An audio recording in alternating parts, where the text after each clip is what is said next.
வாழ்க வையகம், வாழ்க வையகம், வாழ்க வளமுடன். குரு வாழ்க, குருவே துணை. சிந்தனையை, உடல் நலத்தை சீர் அமைத்து உய்வித்த குருவே வாழ்க. வாழ்க வளமுடன், வாழ்க வளமுடன், வாழ்க வையகம். சான்ற பெருமக்களே, வேதத்திரியம் தொடர் சிந்தனையிலே 8வது கோட்பாடு தெய்வ நீதி வழிவாழ்தல் என்ற தலைப்பிலே கருத்துக்களை பகிர்ந்து கொள்ள இருக்கின்றோம். தெய்வ நீதி வழிவாழ்தல் 4 வார்த்தைகள்: தெய்வம், தெய்வ நீதி, வழி வாழ்தல். 4 வார்த்தைகளுக்கான பொருளை நாம் தெளிவாக விளங்கிக் கொள்ள வேண்டும். முதலிலே தெய்வத்தை பற்றிய சிந்தனை. ஆலயங்கள் வலியுறுத்துகின்ற தெய்வம், சித்தர்களும் ஞானிகளும் அனுபவத்தில் கண்ட தெய்வம். இந்த இரண்டுக்கும் மிக பெரிய பேதம். அதை புரிந்து கொள்ளாத அறியாமையில் விளைகின்ற பல்வேறு சர்ச்சைகள். இந்த 4ஐயும் ஆராய்ந்து தெளிந்து தர்மத்தோடு செயல்படுத்தக்கூடிய பக்குவத்தை பெற வேண்டும். தெய்வ நீதி என்பது செயலிலே விளைவாக வருவது, கூடுதல் அறம் என்று மகிழ்ச்சி சொல்வார்கள். வழி என்பது பாதை, நடைமுறை, விதி, மதி. பக்தி மார்க்கத்தில் சிவபெருமான் ரிஷப வாகனத்தில் பயணம் செய்வதாக சொல்வார்கள். வழிபாட்டு முறையில் ரிஷபம் என்ற நந்திக்கும் சிவனுக்கும் குறுக்கே போகக்கூடாது என்றும் ஒரு தாத்பரியம் உண்டு. பொருள் என்ன என்றால், நந்தி என்பது மனம், அறநெறி, தர்மம், விதி, இவை எல்லாமே நந்திக்கு ஓமானமாக சொல்லலாம். அந்த அறத்திற்கும் அறத்துக்கு முழு முதற் பொருளாகிய தெய்வத்திற்கும் குறுக்கே போகக்கூடாது. அதாவது சிவபெருமான் அறநெறி என்ற வாகனத்தில் பயணித்து அவரவர்களுடைய கர்ம வினைகளுக்கு தகுந்த இன்பத் துன்பங்களை அளிக்கிறார் என்பது இந்த சடங்கு. இதே போல விநாயகர் பெருமானை சுற்றிலும் பதார்த்தங்கள் வைக்கப்பட்டிருக்கும். முன்பக்கத்தில் மூஞ்சூறு, அது விநாயகர் பெருமானை பார்த்து கொண்டிருக்கும். என்ன தத்துவத்தை காட்டுகிறது என்றால், எலியின் இயல்பு கண்டதையெல்லாம் கடித்து குதறுவது. ஆனால் இந்த எலி என்ன செய்கிறது? இயல்பிலிருந்து மாறுபட்டு விநாயகரை பார்த்து கொண்டிருக்கிறது. அதாவது மனம் அறிவாகி தெய்வத்தை பார்க்கிறது. இந்த பதார்த்தங்கள் என்ற புலன் இன்பங்கள், நீ சொன்னால் துய்க்கிறேன் அல்லது அமைதி காக்கிறேன் என்று தெய்வ நீதி வழி வாழ வேண்டும் என்ற தத்துவத்தை காட்டுவது விநாயகர் மூஞ்சூர் தத்துவம். அடுத்து வாழ்தல் என்பது செயல்படுதல். அந்த செயலிலே இன்பம், துன்பம், அமைதி, பேரின்பம் என்று 4 வகையான அனுபவங்கள் கிடைக்கும். அதில் வந்த துன்பத்தை நீக்கி வரக்கூடிய துன்பத்தை தவிர்த்து இன்பத்தை துய்த்து அமைதியில் லயித்து பேரின்பத்தில் கலப்பது வாழ்க்கை. அப்போ தெய்வம், தெய்வ நீதி, வழி வாழ்தல், இதுதான் இந்த தலைப்பினுடைய சுருக்கம். இந்த நான்கையும் ஆராய்ந்து தெளிந்து தர்மத்தோடு செயல்படுதலே தெய்வ நீதி வழி வாழ்தல், உண்மையான இறை வழிபாடு. பொதுவாக இறை வழிபாடு என்பது ஒரு நம்பிக்கை. இறை நீதி வழி வாழ்தல் என்பது நம்பிக்கையின் செயல் வடிவம். வெறும் நம்பிக்கை பயன் தரவில்லை என்பதுதானே இதுவரைக்கும் சரித்திரம் கண்ட உண்மை. இந்த பாடத்தில் அடிப்படையில் என் சந்ததிக்கு சொல்லும் செய்தி என்ன? தர்மத்தின்படி வாழ்வதே ஆனந்தமான வாழ்க்கை. தெய்வத்திற்கு பயப்பட வேண்டிய அவசியமே கிடையாது. ஆனால் தெய்வ நீதி என்ற கூறுதல் அறத்திற்கு, கர்மாவுக்கு பயந்தே ஆக வேண்டும். அஞ்சுதல் அஞ்சாமை பேதமை. இந்த தெய்வ நீதிக்கு ஒத்து போனால் வெகுமதி நிச்சயம், முரண்பட்டால் தண்டனையும் நிச்சயம். இந்த விதியிலிருந்து எந்த அர்ச்சனையும் பரிகாரமும் தோஷ நிவர்த்தியும் பணமும் பதவியும் காப்பாற்றியதாக சரித்திரமே இல்லை. எனவே முதலில் தெய்வம் என்றால் என்ன, எது தெய்வம் என்ற சிந்தனையை மேற்கொள்ள வேண்டும். கண்ணதாசன் சொன்னார், தெய்வம் என்றால் அது தெய்வம், அது சிலை என்றால் வெறும் சிலைதான், உண்டென்றால் அது உண்டு, இல்லை என்றால் அது இல்லை.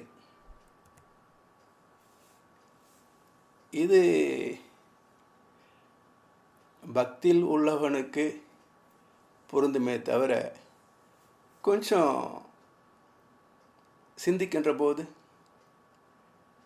வள்ளல் பெருமான் சொல்கிறார், மதியார்க்கும் மதிப்பவர்க்கும் மதி கொடுக்கும் மதியே, எல்லோர்க்கும் பொதுவில் நடமிடுகின்ற சிவமே என்கிறார் வள்ளலார். இல்லை என்று மறுத்தாலும், உண்டு என்று மதித்தாலும், இறக்கின்ற மனிதருக்குள்ளும் கொல்லுகின்ற கொரோனாவுக்குள்ளும் இருப்பவன் ஆதி சிவம், அரூப சிவம். உடைத்த கல்லில் ஒன்று தெய்வம், ஒன்று கோவில், ஒன்று வாசல், இறைவன் படைப்பில் எல்லாம் ஒன்றே, இடத்தை பொறுத்து எதுவும் மாறும். இதுவும் கண்ணதாசன் பாட்டு தான். இதுக்கு மூலம் ஒரு திருக்குறள், பிறப்பு ஒக்கும் எவ்வுயிருக்கும் சிறப்பு ஒவ்வா செய்தொழில் வேற்றுமையா.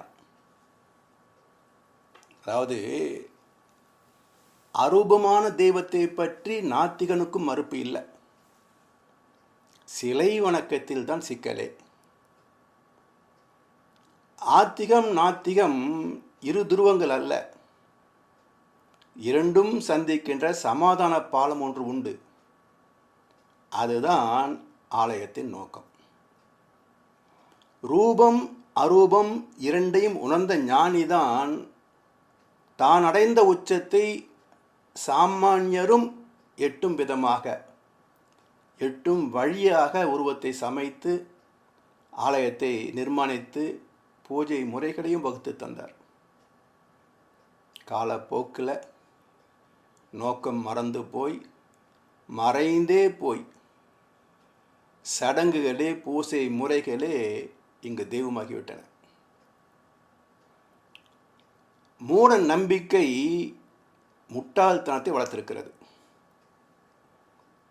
இதிலிருந்து விடுதலை பெறும் வழி சிந்தனையும் பயிற்சியும். சிந்தனையும் பயிற்சியும் இரண்டும் இருந்தால்தான் இதிலிருந்து விடுதலை பெற முடியும். இன்றைக்கு இவை இரண்டும் கிடைக்கின்ற ஒரே இடம் அறிவு திருக்கோவில்கள். வேறு எந்த மடத்திலும் எங்கேயும் கிடைக்காது. இதை நம்பி ஏற்பதற்கு தேவை, புதிதாக ஒரு அன்பர் வருகிறார் என்றால் இந்த மார்க்கத்தை எப்படி ஏற்றுக்கொள்வார்? அப்போ சிந்திக்க வேண்டும். இதுவரை நான் நம்புகின்ற பக்தி மார்க்கத்திற்கு ஒரு அறிவியல் விளக்கம். வேதம் என்பது என்ன என்றால், இதுவரை நான் நம்பி வந்த, இன்றைக்கும் நம்புகின்ற பக்தி மார்க்கத்திற்கு ஒரு அறிவியல் விளக்கம். அந்த விளக்கத்தில் தெளிவு பெற்றால் தானாகவே ஞானம் திறந்துவிடும். அந்த வேதத்திரிய விளக்கம், இறைவன் படைப்பில் எல்லாம் ஒன்றே, இடத்தை பொறுத்தே எதுவும் மாறும். எப்படி? இடத்தை பொறுத்தே மாறும். எப்படி? இப்போ உதாரணமாக, நம்மை சுற்றி இருக்கின்ற காற்றிலே நீர் உண்டா என்றால் இல்லை என்பது பாமரனின் பதில், ஒரு பக்தனின் பதில். ஆனால் ஒரு பாத்திரத்தில் பனிக்கட்டியை போட்டவுடனே பாத்திரத்தின் மீது சுற்றிலும் படர்ந்த நீர் திவலைகள் நமக்கு தெரியாத இயற்கை நீதி ஒன்று உண்டு என்பதை உணர்த்துகிறது அல்லவா? அறிவியல் என்ன சொல்கிறது? பாத்திரத்தில் பனிக்கட்டியை வைத்தவுடனே காற்றழுத்த வேறுபாட்டால் ஆக்சிஜன் ஹைட்ரோஜன் அணுக்கள் இணைந்து நீரானது. இதே போல இடத்தை பொறுத்து எதுவுமாக மாறுவது இறைநிலை, சுத்தவெளி. அடுத்த கேள்வி, இறைவன்தான் எல்லாவற்றையும் காக்கிறான் என்பது எப்படி? பசித்த வயிற்றில் உணவு தெய்வம், பாலைவனத்தில் தண்ணீர் தெய்வம், கொட்டும் மழையில் கூரை தெய்வம், கோடை வெயிலில் நிழலே தெய்வம். பசித்த வயிற்றில் உணவு தெய்வம். எது நம்மை, இந்த உலகை காக்கிறதோ அது தெய்வம், இயற்கை. இந்த கருத்தில் விஞ்ஞானமும் நாத்திகமும் முரண்படவில்லை. சரி, சிலை வடிவில் கடவுளை கண்டவர் உண்டா? சிலை வடிவில் கடவுளை கண்டவர் உண்டா? பக்தர்கள் ஆம் என்று சொன்னாலும் சித்தர்களும் ஞானிகளும் மகான்களும் அப்படி சொல்லவில்லையே. ஞானிகளை மிஞ்சிய மதவாதிகளும் பக்தனும் இன்றைக்கு இல்லையே. அப்போ என்ன தீர்ப்பு எழுதுவது? கண்ணதாசன் சொல்றார், தேடி தேடி அலைந்தவனும் காணவில்லை என்றான், தெளிந்த நிலை கொண்டவனும் இல்லை இல்லை என்றான், இல்லை இல்லை என்றவனும் எதனை இல்லை என்றான், இல்லை ஒரு சக்தி என்று சொல்லவில்லை என்றான். மிக அற்புதமான 4 வரிகள். தேடி தேடி அலைந்தவனும் காணவில்லை என்றான். கோவில் கோவிலாக அலைந்தவனும் தெய்வத்தையோடு நாம் எப்படி பழகுகின்றோமோ அதுபோல் தெய்வத்தை கண்டானா என்றால் விக்கிரகத்தைத்தான் கண்டேன் என்கிறான். அப்போ தேடி தேடி அலைந்தவனும் காணவில்லை என்றான் பக்தன். தெளிந்த நிலை கொண்டவனும் இல்லை இல்லை என்றான். ஞானிகள், சித்தர்கள், மகான்கள், தெளிந்தவர்கள். அவர்களை கேட்டால் இந்த விக்கிரகம் இல்லை. தெய்வம் உண்டா? அதுக்கு ஒரு உருவம் உண்டா? இல்லை. ஒன்றும் இல்லாத ஒன்று எல்லாமானது. அப்போ தெளிந்த நிலை கொண்டவனும் இல்லை இல்லை என்றான் ஞானியும் சித்தர்களும். இல்லை இல்லை என்றவனும் எதனை இல்லை என்றான் நாத்திகன். இல்லை இல்லை என்று சொல்கின்றானே, எதனை இல்லை என்றான். இல்லை ஒரு சக்தி என்று சொல்லவில்லை என்றான் நாத்திகனும் விஞ்ஞானியும். தீர்வு என்னவென்றால், சிலை வழிபாட்டின் மூலம் மனம் முடுங்கி தக்க குருவின் மூலம் தீட்சை பெற்று தவமியற்றி தன் பிறப்பின் உண்மையை உணர வேண்டும். எப்படி? மனைவி கருவுற்றது கணவனுக்கு தெரியுமா? இல்லை மனைவிக்குத்தான் தெரியுமா? இல்லை உடனே தெரிந்ததா? 45 நாள் வளர்ந்த கருவைத்தானே மருத்துவர் கண்டுபிடித்தார். கரு ஆகாதது வளர்ந்ததா? இல்லை. கருவானது தான் வளர்ந்தது என்றால் கருவான போது ஏன் தெரியவில்லை? கருவானது தான் வளர்ந்தது என்றால் கரு ஆன போது ஏன் தெரியவில்லை? சிந்தித்து பார்த்தால் தாம்பத்தியத்தில் நிகழ்ந்த உயிர் சேர்க்கை அரூபம். அந்த அரூபமே வளர்ந்து உருவமாகிறது. இப்படி உருவான மனிதன் இறந்த பிறகு எது இந்த உலகுக்கு மிச்சம்? வளர்ந்த மனிதன் வீழ்ந்த பிறகு இந்த உலகுக்கு எதை விட்டு சென்றான்? அரூபமே மிச்சம். இப்படி நமது பிறப்பும் இறப்புமே அரூபமாக உள்ள போது இறைவன் மட்டும் உருவமாக யாருக்கு பிறந்திருப்பான்? பிள்ளைக்கு தந்தை ஒருவன். நம் எல்லோருக்கும் தந்தை இறைவன். யாருக்கும் தந்தை அவனே. அவனுக்கு தந்தை இல்லை. பரமசிவம் பரமபிதா. இந்த சத்தியத்தை மறைத்த அரை வேக்காடுகள் சொன்ன கற்பனைகளை மக்கள் மூளையிலே ஸ்திரமாக வைத்திருக்கிறார்கள். அவற்றை நீக்கிவிட்டு ஞானிகளின் அனுபவத்தில் கண்டதை புரிந்து கொள்வதற்கு முயற்சி செய்ய வேண்டும். உடனே புரியாது, உணர முடியாது. முயற்சியும் பயிற்சியும் வேணும். அதற்கு துணை நிற்பவை வேதம் முதல் வேதத்திரயம் வரை பல மகான்கள் விட்டு சென்ற தத்துவங்கள். பத்திரிகைகள் வருமே, பக்தி செய்திகள் எல்லாம் பொய். இதன் விளைவு என்ன என்றால் குழப்பத்தை ஏற்படுத்தி அடிமைத்தனத்தை வளர்க்கும். இதைத்தான் இந்த பத்திரிகைகள் செய்கின்றன. ஆன்மீக மலர், பக்தி மலர், கடவுள், தெய்வம், எத்தனை சப்ளிமெண்ட்ஸ். இதிலாவது அரூபத்தை பற்றிய செய்தி உண்டா? உருவத்தை போட்டு கதையை சொன்ன போடுறேன்றான். நானும் தினமலருக்கு சிவபுராணத்தை பற்றிய ஒரு கருத்தை எழுதி அனுப்பினேன், போடலையே. வேறொரு கருத்தை அனுப்பினேன், போடலையே. முட்டாள்தனத்தை வளர்க்கின்ற கதை எழுதி வச்சா உடனே போடுவோம். அப்போ சமுதாயத்தை தெய்வத்தை வைத்தே பிழைக்கின்ற ஒரு கூட்டத்திற்கு இது தேவையாக இருக்கிறது.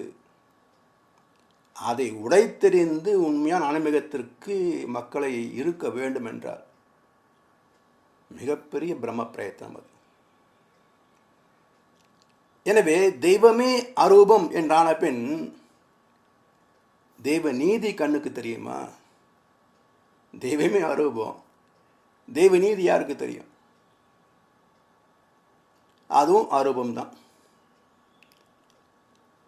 அதற்கான வழி, அதை அடைகின்ற உணர்கின்ற வழி, அதுவும் அரூபமே. இப்போ எந்த ஒரு பக்தனும் தான் இருப்பதை மறுக்கவில்லையே. அப்போ வாழ்வது எது? உடலா, உயிரா, மனமா, அறிவா? உடலை தவிர எதுவுமே கண்களுக்கும் கருவிகளுக்கும் கணக்குக்கும் எட்டுவதில்லை என்பதனால் உண்டா இல்லையா? உண்டு என்பதை மறுக்க முடியவில்லை என்றால் எனக்குள்ளே இருக்கின்ற உயிர் மனம் அறிவுக்கே தோற்றமில்லையே, உருவமில்லையே, அனைத்துக்கும் முழு முதற் பொருளாகிய தெய்வத்திற்கு எப்படி உருவம் இருக்க முடியும்? உருவத்தில் தெய்வத்தை தேடுவது விளக்கை எடுத்துக்கொண்டு இருளை தேடுவது போன்றது. அறிவு இருக்கான்னு கேட்டா காட்ட முடியாது. அதே போல தெய்வம் உண்டா என்று கேட்டாலும் காட்ட முடியாது. மறைபொருளாகிய உயிரை உணர்வது போல அருவமாகிய தெய்வத்தை உணரத்தான் முடியும். அதுவும் எல்லோருக்கும் முடியுமா? என்னை உள்ளபடி உணர வேண்டுமென்று பெருமுயற்சி எடுக்கின்ற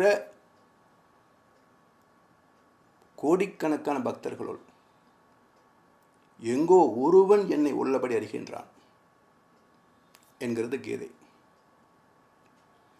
எனவே பக்குவப்பட்ட மனமுள்ளோர்க்கே அந்த அனுபவத்தை உணர்வது சாத்தியமாகிறது.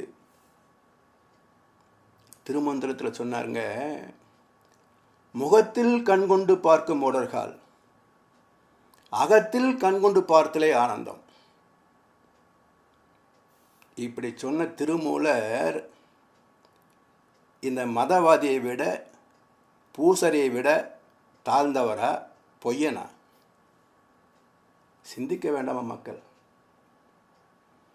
ஆதி மூலத்தை அனுபவத்தில் கண்ட சித்தர்களையும் ஞானிகளையும் புறம் தள்ளிவிட்டு வேஷதாரிகளை நம்பி வீண் போகிறார்களே.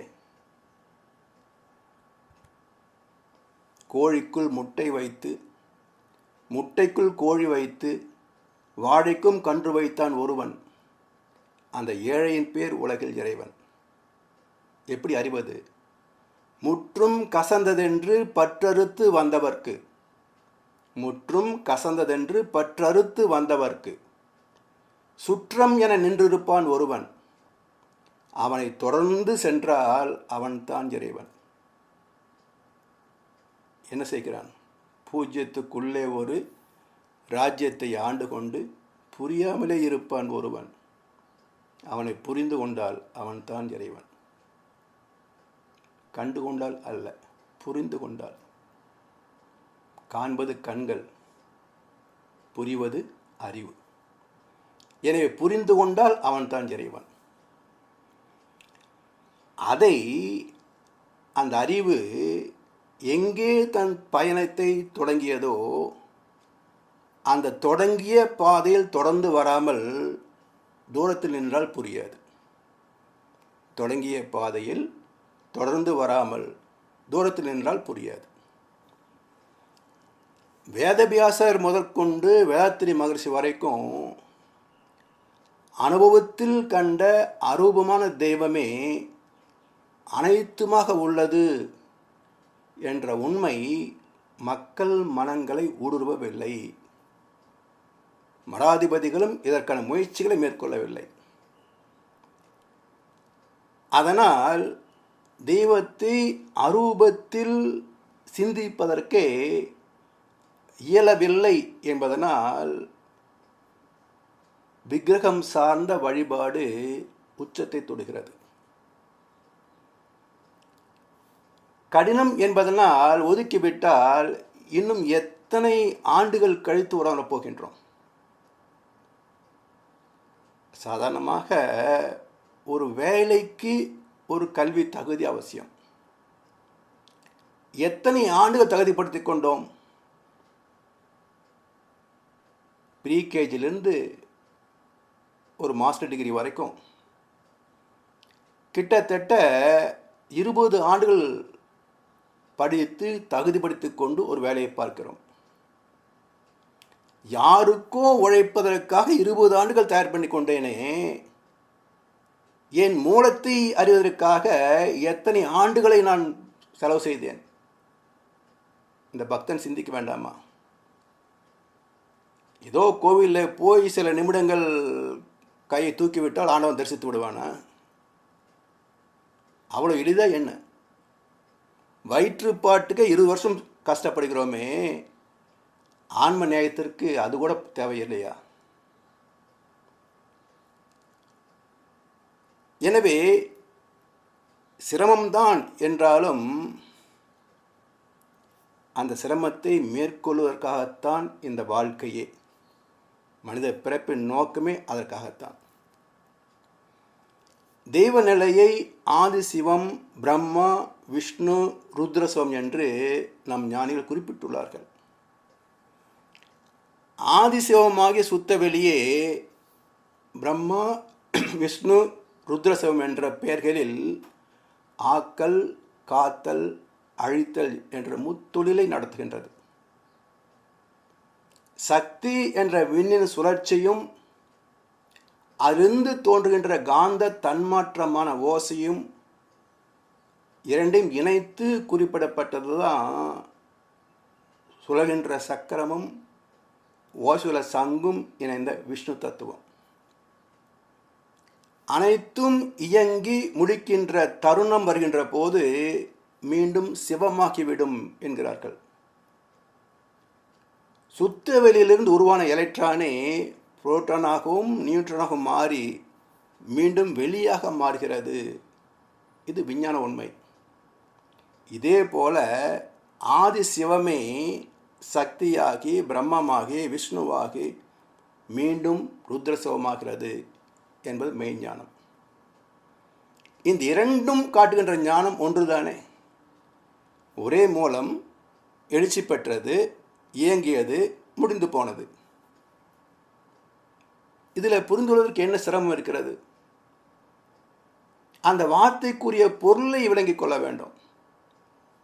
பிரம்மம் என்றால் அது தெய்வம் அல்ல, தெய்வத்திலிருந்து வெளிப்பட்ட இயக்கம். பிரஹ் என்றால் எவர் லாஸ்டிங் அண்ட் எவர் இன்க்ரீசிங் என்று பொருள். So the universe is ever lasting and ever increasing என்பது விஞ்ஞானத்தின் கோட்பாடு. விஞ்ஞானத்திற்கு முன்பே மெய்ஞானம் சொன்ன விளக்கம் தான் பிரம்மம், பிரம்மலோகம். யூனிவர்ஸ் தான் பிரம்மலோகம். அது எவர் லாஸ்டிங் அண்ட் எவர் இன்க்ரீசிங், எப்பொழுதும் விருதி கொண்டிருக்கின்ற பிரம்மலோகம். அதிலே மூலக்கூறு, பேசிக் பிரின்சிபிள் என்ன என்றால் காலம், தூரம், பருமன், வேகம் என்ற 4 அலகுகள் தான் கணிதத்திற்கு அடிப்படை. பிரபஞ்சத்தில் உள்ள அனைத்து இயக்கங்களுக்கும் இந்த 4 அலகுகளே அடிப்படை. அதனால் பிரம்மாவிற்கு 4 முகம் என்று சொன்னார்கள். வேதம் என்பது புத்தகம் அல்ல. பகவத்கீதையிலே யாண்டும் நிறைந்துள்ள வேதம் யக்ஞத்தில் நிலை பெற்றுள்ளது என்று ஒரு ஸ்லோகம் உண்டு. யாண்டும் எங்கும் நிறைந்துள்ள வேதம், இறைத்துகள் யக்ஞத்தில், இயக்கத்தில் நிலை பெற்றுள்ளது. அப்போ இந்த பிரபஞ்சம் முழுவதும் நிறைந்திருக்கின்ற இறைத்துகள் இயங்கிக் கொண்டிருக்கிறது என்று கீதை சொல்லுகிறது. அந்த ரகசியத்தை விளக்கிச் சொல்லுகின்ற நூல் வேதம். எனவே வேதம் என்பது மறைபொருள். அந்த மறைபொருளை விளக்குகின்ற மறை வேதம்.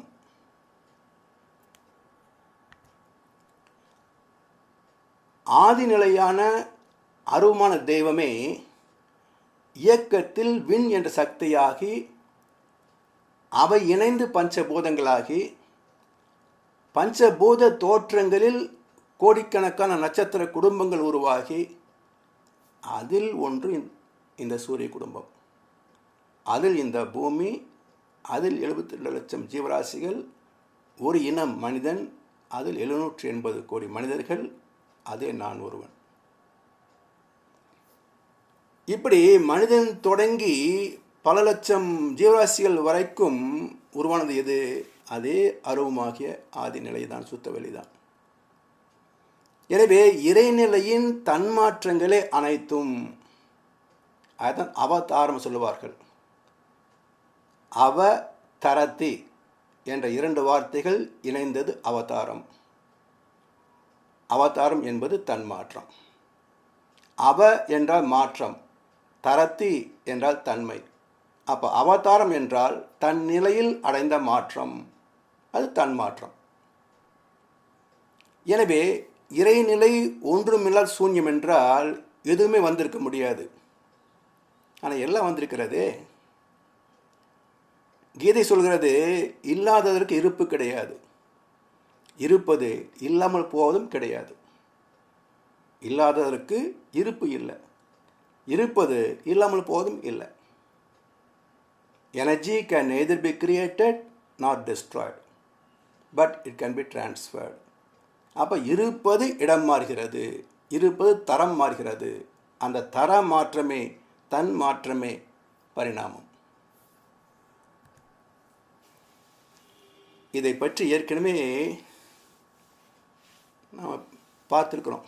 இறைநிலை என்பது kinematic, quivering, highly transparent, mighty, dark and fluid matter. இது சுத்தவெளிக்கான விஞ்ஞானபூர்வமான விளக்கம் மகரிஷி அவர்கள் தந்தது. இது ஏற்கனவே நம்ம கிட்டத்தட்ட 1 மணி நேரத்துக்கு மேலாக விளக்கம் பார்த்துருக்கிறோம். இறைவன் எங்கோ இருந்து கொண்டு இந்த பிரபஞ்சத்தை, பஞ்சபூதங்களை, ஜீவன்களை, மனிதனை உருவாக்கவில்லை. அதே போல பிறக்கின்ற எந்த குழந்தையும் வேறெங்கோ இருந்து வரவில்லை, ஒரு தாய் வழியாகத்தான் வந்தன. எனவே ஒவ்வொரு ஜீவனிலும் பெற்ற வாழ்க்கை அனுபவங்களே ஆத்மா என்ற காந்தக்களமாக, ஜெனடிக் சென்டர் சொல்லக்கூடிய கருமையமாக தொடர்ந்து பயணித்து கொண்டிருக்கிறது. அந்த ஆத்மா அழிவில்லாதது என்பதை கீதையின் அக்ஷர பிரம்ம யோகம் பேசுகிறது. இப்படி ஆத்மா ஒவ்வொரு உடல் வழியாக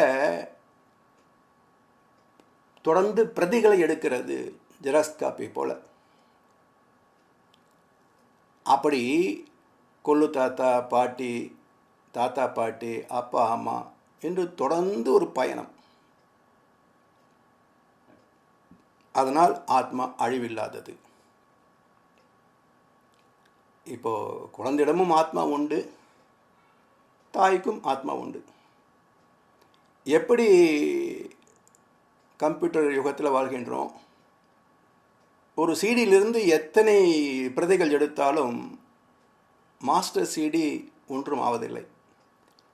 அதே போல் ஆத்மாவும் தாய் வழியாக எத்தனை குழந்தைகள் பிறந்தாலும் அந்த மாஸ்டர் காப்பி தாயிடத்தில் இருக்கும். இப்படி அருவமான இறைநிலையே ரூபங்களாகி இயங்கி ஒரு காலத்தில் முடிந்து மீண்டும் அரூபமாகிறது. அந்த இயங்குகின்ற காலத்தில் அமைந்த விதி தன்மை, துல்லியம், இயக்க ஒழுங்கு, பேட்டர்ன், ப்ரிசிஷன் அண்ட் ரெகுலாரிட்டி. இதுதான் இயற்கை விதி.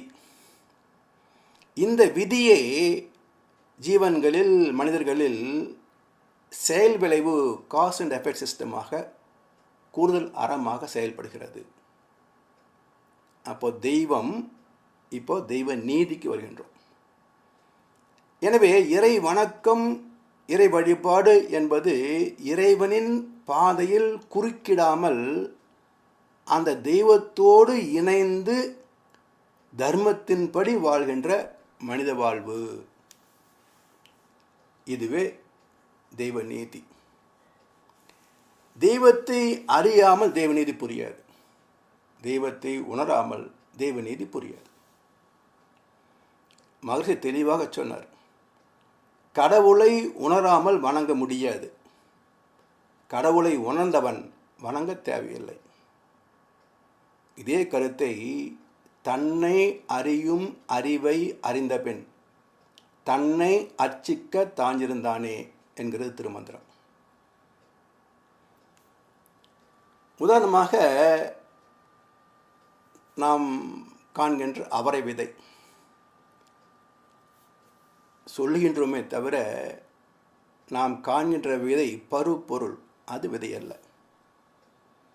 அந்த 2 பருப்புகளாக உடையும் அந்த விதையின் மையத்தில் உள்ள குழிவுபட்ட இடம்தான் விதை. அதுதான் அந்த காந்த கருமையம். எந்த தாய் செடியின் வழியாக அந்த அவரை விதை வெளிப்பட்டதோ அந்த தாயின் அனைத்து அனுபவங்களும் தன்னுள் ஈர்த்து சுருக்கி இருப்பாக்கி வைத்திருக்கும் காந்த கருமையம், கேரக்டரைஸ்டு மேக்னெட்டிக் டொமைன். அந்த விதை, அந்த பருப்போடு இணைந்திருக்கின்ற அந்த பொருள் மண்ணிலே விதைக்கப்பட்டு நீர் வார்த்த பிறகு சூரிய வெப்பத்தோடும் காற்றோடும் இணைந்து விதையாக உள்ளடங்கியிருந்தவை அனைத்தும் காலத்தால் வெளிப்பட விதையே தளிராகி செடியாகி மரமாகிறது. முட்டையிலிருந்து குஞ்சு வருதுன்னு சொல்கிறாங்க. குஞ்சு வந்த பிறகு முட்டை எங்க? விதையிலிருந்து செடி வருகிறதுன்னு சொல்லுகின்றோம். செடி வந்த பிறகு விதை எங்க? அப்போ விதையே செடியானது, முட்டையே குஞ்சானது. இறைவனே பிரபஞ்சமானான், இறைவனே நானும் ஆனான். மரத்தினிலே விதையும் அந்த வித்தினிலே மரம் போல் மனிதனுக்குள் தெய்வம், அந்த தெய்வத்துக்குள் மனிதன் என்கிறார் மகரிஷி. இப்படி இருக்கின்ற இயற்கை ரகசியத்தை அறிந்த தெளிவே ஞானம். இப்போ பிரசவம் வரைக்கும் இயற்கையின் கட்டுப்பாட்டில் இருக்கும் நம்முடைய இறப்பு 120 வருஷம் ஆயுள். பிரசவம் ஆன பிறகு 120க்கும் வாழலாம், 60லையும் போகலாம், 30லையும் போகலாம். யார் மாற்றி எழுதியது? அவரவர் உணவு, உழைப்பு, உறக்கம், தாம்பத்தியம், எண்ணம் என்ற செயல்பாடுகளால் வாழும் காலம் மாற்றப்படுகிறது. எல்லா மனிதனுக்கும் ஒரே ஆயுள் காலம்தான் 120 ஆண்டுகள். அப்போ ஏன் ஒவ்வொருவருக்கும் ஒவ்வொரு ஆயுள் காலம் என்றால் 5ல் மாற்றம். அது எடுத்த தீர்ப்பு அகாலம் மரணம்.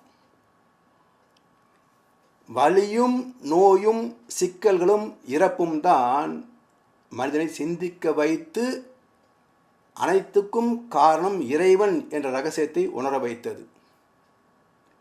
அதாவது கண்ணதாசன் அழகாக சொல்லுவார், மரணத்தின் நாழிகை முன்பே தெரிந்தால் மனிதன் இறைவனை மதிப்பானா?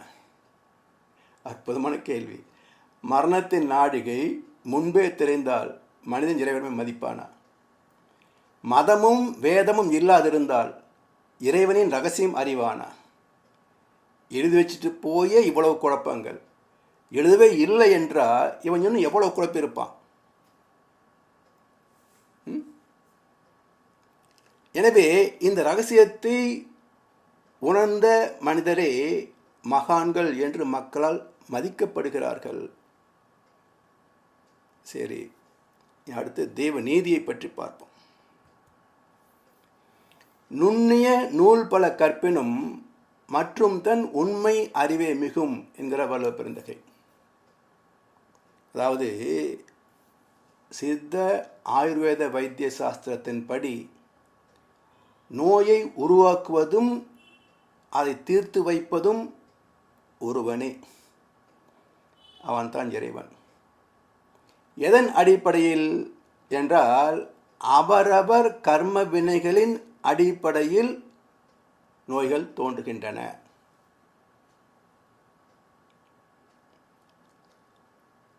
இதில்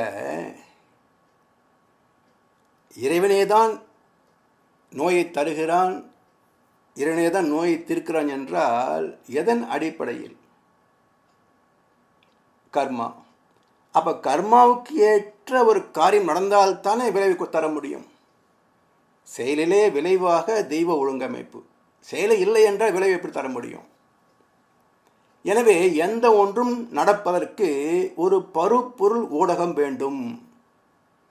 ஒரு செயல் நடந்தால்தான் அந்த செயலுக்கு ஊடாக விளைவு வர முடியுமே தவிர செயலே இல்லை என்றால் விளைவும் இல்லை.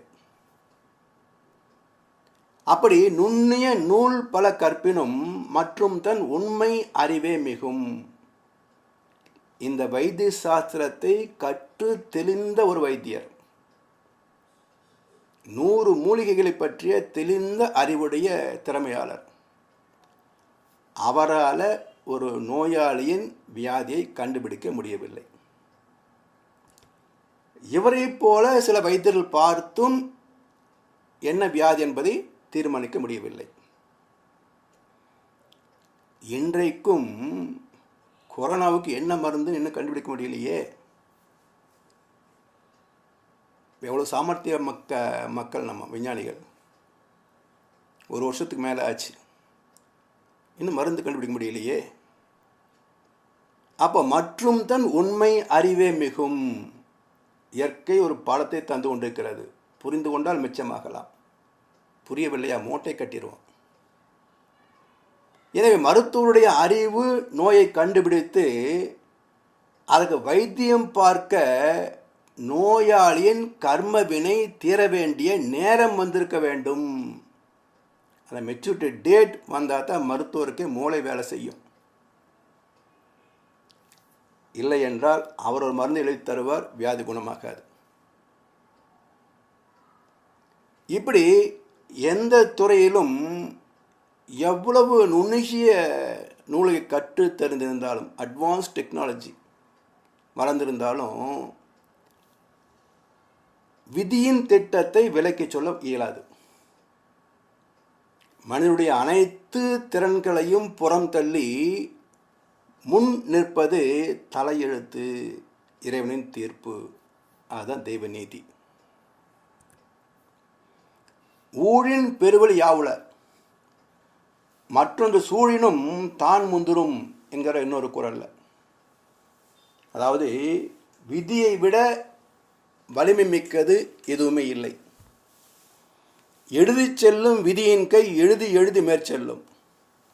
அழுதாலும் தொழுதாலும் அதில் ஓர் எழுத்தும் மாறாது. உதாரணமாக வாகனங்களிலே பயணிக்கிறோம். சில சமயங்களில் நம்முடைய டிரைவிங் ஸ்கில், அந்த திறமையை தாண்டி அறிவு செயல்பட்டு நாம் தப்பிக்க முடியாது என்று நினைத்த ஒரு கட்டத்திலே அந்த விபத்தை நடக்க விடாமல் தடுத்தது உண்டு. வேறொரு சூழ்நிலையில்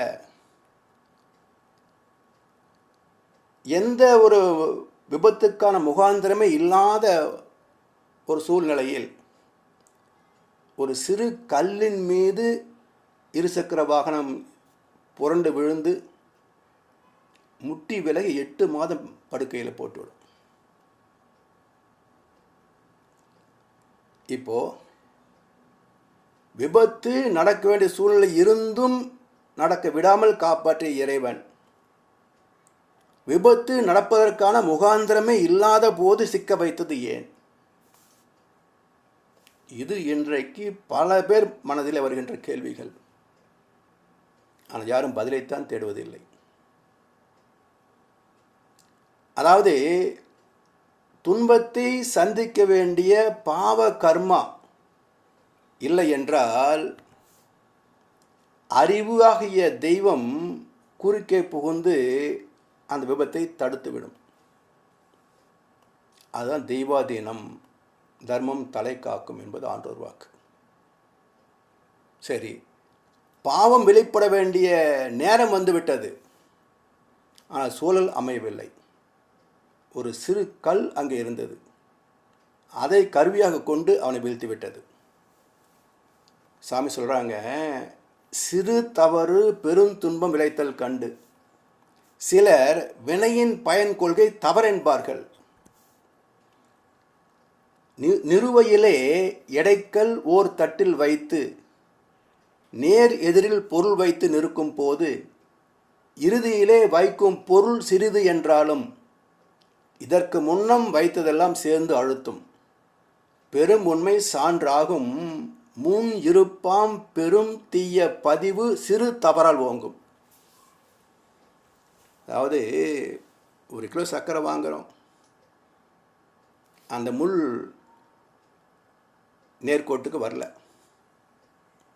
கடைசியில் அந்த வியாபாரி உள்ளங்கையில் கொஞ்சம் சர்க்கரை எடுத்து போட்டார், அந்த முள் நேர்கோட்டுக்கு வந்து விட்டது. இப்போ அந்த கடைசியில் போட்ட சிறு கைப்பிடி சர்க்கரையிலேயே 1 கிலோ காட்டுது.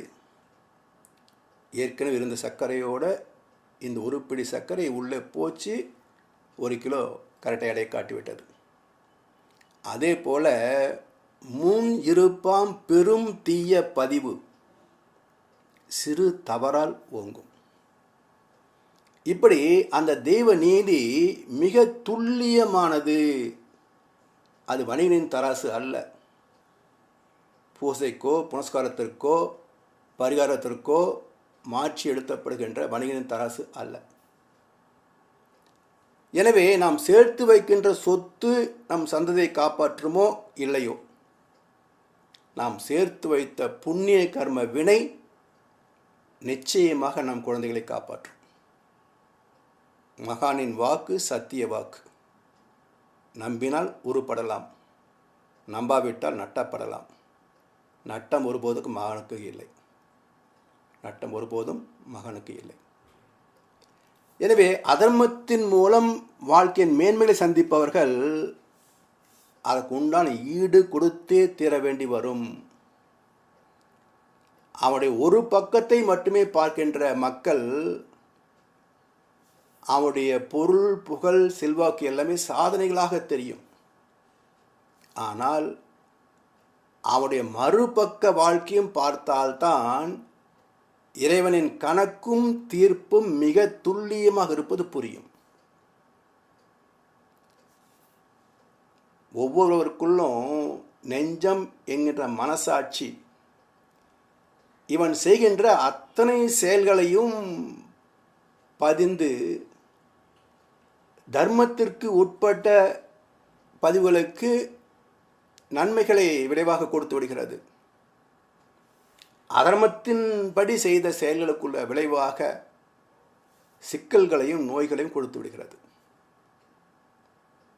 இப்போ எல்லோருக்கும் என்ன வேண்டும், எதை விரும்புகின்றாங்க? கஷ்டங்களையா, இன்பத்தையா, துன்பத்தையா, வெற்றியா, தோல்வியா என்றால் எந்த மனிதனும் விரும்புவது இன்பமே, வெற்றியே, நன்மையே. அப்போ செயல்கள் அதுக்கு தகுந்தாற்போல் இருந்தால்தானே நன்மை கிடைக்கும். வேண்டுவது ஒன்று செய்வது வேறொன்று என்றால் செயலுக்குத்தான் விளைவு வரும். இப்போ கடன் வாங்குகிறோம், கொடுத்தோம் திரும்ப கேட்கிறான். கொடுக்கிறேன் கொடுக்கிறேன் கொடுக்கிறேன் என்று சொன்னால் கடன் தீருமா? அல்லது எண்ணி வைத்தால் கடன் தீருமா? கொடுக்கிறேன் வார்த்தை, எண்ணி வைத்தால் செயல். அப்போ தெய்வத்திடம் இன்பம் வேண்டும் என்று கேட்டுவிட்டு அதுக்கு எதிரான செயலை செய்தால் இறைவன் என்ன சொல்லுவான்? உனக்கு புண்ணியத்தை தரேன்னு சொல்லிட்டு பாவத்தை செய்வான். உனக்கு இன்பத்தை தருகிறேன்னு சொல்லி துன்பத்தை கொடுப்பான். ஏன்னா நீ என்ன பண்ணின? இன்பத்தை கேட்ட, ஆனால் பாவத்தை பண்ணின. பாடம் என்ன செய்வான்? இன்பத்தை தரேன்னு சொல்லிட்டு துன்பத்தை கொடுத்துருவான். எனவே செயலுக்கு விளைவு, அதை சார்ந்து மனிதன் ஆத்மார்த்தமான வாழ்க்கை வாழ வேண்டும். தெய்வத்துக்கு பயந்து வாழ வேண்டும். தெய்வத்தை மதித்து வாழ வேண்டும்.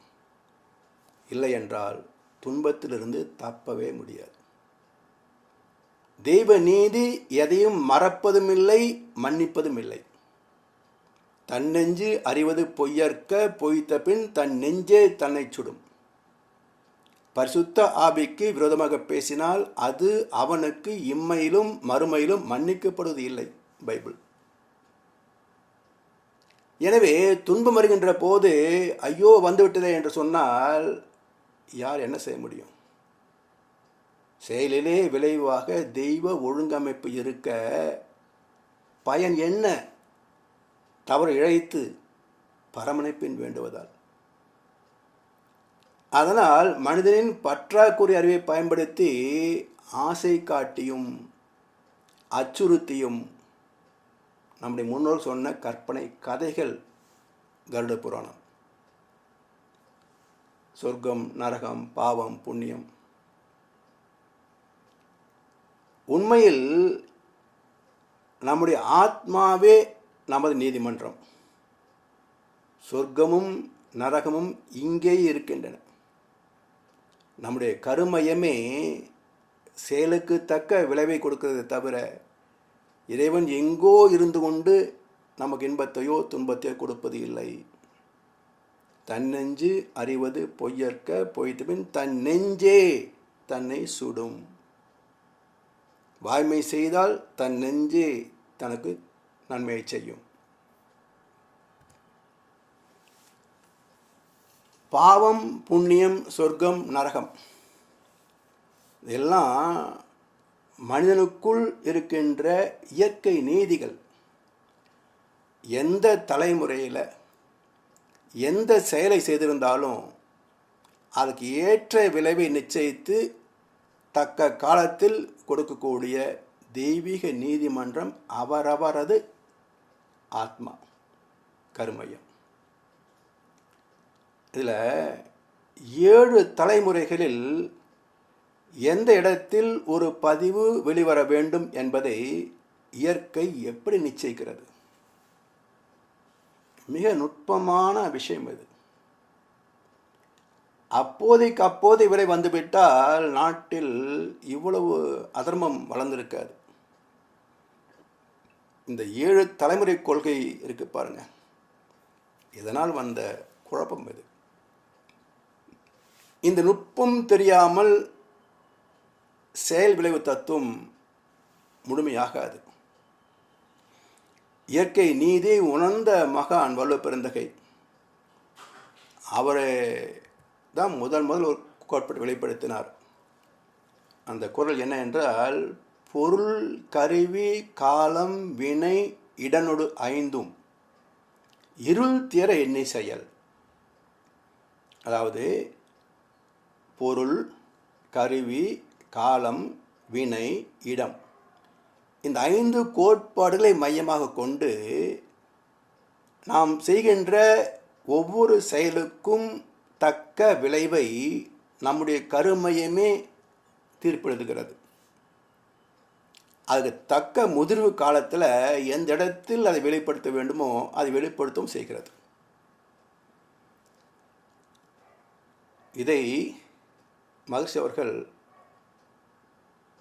செய்யும் தொழில் வளம் நோக்கம் காலம் இடம் ஒக்கவே சீர் விரைவாய் காந்த வழி திகழும் அருளாற்றலை வையகத்தில் வாழ்வோர்க்கு இன்பம் துன்பம் அமைதியும் வான் உணர்வாம் பேரின்பம் துய்ப்பதுணர்ந்து ஒய்குவோம். வள்ளுவர் ஒரு குறிப்பை தந்தார், மகர்ஷி அதுக்கு விளக்கம் தந்தார். எப்படி பாருங்க, செய்யும் தொழில் வளம் நோக்கம் காலம் இடம், அதே 5 கோட்பாடுகள் ஒக்கவே சீர் விளைவாய் காந்த வழி. சீர் என்றால் கூடுதல் அறம், தெய்வ நீதி, இயற்கை சட்டம். சீர் விளைவாய் எதன் வழியாக வருகிறது? காந்த வழி திகழும் அருள் ஆற்றலை. அந்த தெய்வமே காந்த கருமயமாகிய ஆத்மாவின் வழியாக அந்தந்த செயலுக்கு தக்க விளைவாக வெளிப்படுகிறது. சீர் விளைவாய் காந்த வழி திகழும் அருளாற்றலை வையகத்தில் வாழ்வோர்க்கு இன்பம் துன்பம் அமைதியும் வான் உணர்வாம் பேரின்பம் துய்ப்பது உணர்ந்து ஒய்குவோம். அப்போ துன்பம் இன்பம் அமைதி பேரின்பம், இந்த 4 வகை அனுபவங்களிலே எதை எப்பொழுது தர வேண்டும் என்பதை செய்யும் தொழில் வளம் நோக்கம் காலம் இடம் நிச்சயிக்கிறது. அதை மையமாக கொண்டு இறைவன் நிச்சயிக்கின்றான். எனவே அந்த இயற்கை சட்டத்தை தெய்வ நீதியை மதித்து செயல்பட வேண்டும். இந்த 5 கோட்பாடுகளுக்கு ஏற்ப ஒவ்வொரு வினைக்கும் ஸ்பெசிஃபிக் கிராவிட்டி என்ற வகையில் ஒரு அழுத்தம் அமையும். அந்த அலை திணிவு மாறுபாடு, அந்த திணிவுக்கு தகுந்த இடத்தை ஆத்மாவிலே காந்த கருமையத்தில் இடம் பிடிக்கும். தகுந்த காலத்தில் மெச்சூரிட்டி டைம் டேட் வருகின்ற போது அதுவாக வெளிப்படும். இப்போது இதுவரை நாம் பெற்ற விளக்கத்தின் மூலம் நாம் விளங்கிக் கொள்கின்ற முக்கியமான குறிப்புகள் என்ன என்றால், 1, தெய்வத்தின் பின்னமே சக்தியாகி இயல்பூக்க விதியோடு பிரபஞ்சமாகியது. அந்த தெய்வமே பிரபஞ்சத்தில் பரமாத்மா எனப்படுகிறது. 2. மனிதரின் செயல்களுக்கு தக்க விளைவை நிச்சயிக்கின்ற தன்மைக்கு காரணம் அந்த பரமாத்மாவின் கூறுதல் அறம் என்கின்ற செயல் விளைவு நீதி. தெய்வத்தின் இயல்பொக்க விதியே பரமாத்மாவின் செயல் விளைவு சட்டமாகிறது. 3. இந்த விதிகளுக்கு ஊடகமாக விளங்குவது காந்தக்களம். காந்தத்தின் ஈர்ப்புத்தன்மை செயல்களின் இன்பத்துன்ப அனுபவங்களை ஈர்த்து மையப்படுத்துகிறது. காந்தத்தின் விளக்கும் தன்மை தக்க காலத்தில் இந்த பதிவுகளை வெளிப்படுத்தி அதற்கு தகுந்த செயலை செய்ய வைத்து அதன் மூலம் இன்பத் துன்பங்களை விளைவாக கொடுக்கிறது. இந்த ஜீவாந்த கருமயத்தை தான் ஆத்மா என்கின்றோம். 4.